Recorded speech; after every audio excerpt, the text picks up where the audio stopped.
This movie is a disappointing addition to a franchise that has long struggled to recapture the magic of the 1984 original.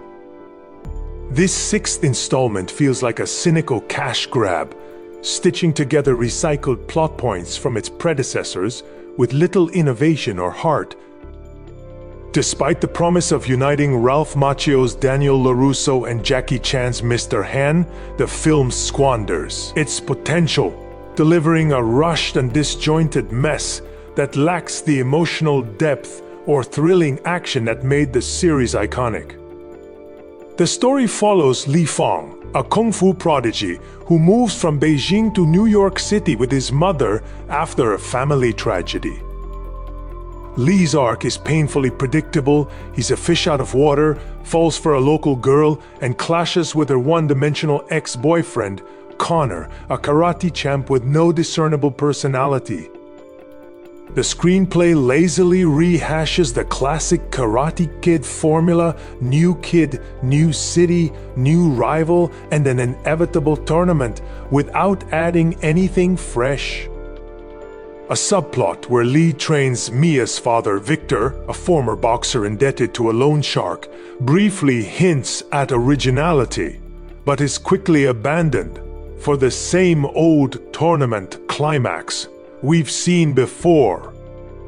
The film's biggest sin is its mishandling of its legacy characters. Ralph Macchio's Daniel doesn't appear until well into the second half, and when he does, he's reduced to a glorified cameo, delivering wooden lines with none of the charm that defined his younger self. Jackie Chan's Mr. Han fares slightly better, but his role feels perfunctory, with minimal emotional weight or development.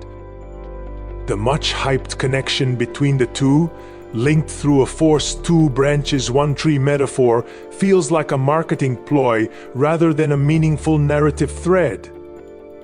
Even Ben Wang, who brings some charisma to Li, can't elevate a script that gives him little to work with beyond generic teen angst.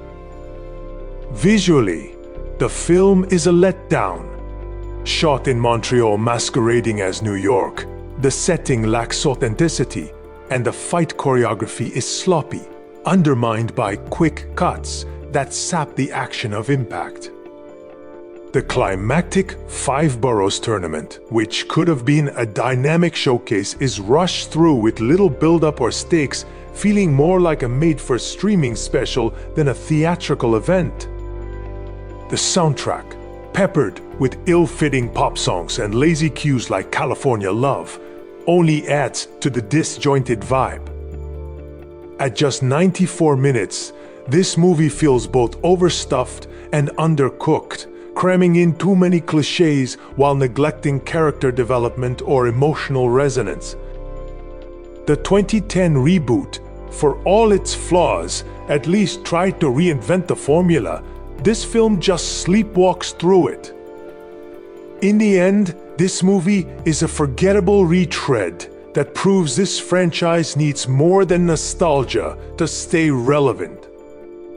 It's not worth to spend time to watch this. We'd recommend to revisit the originals instead.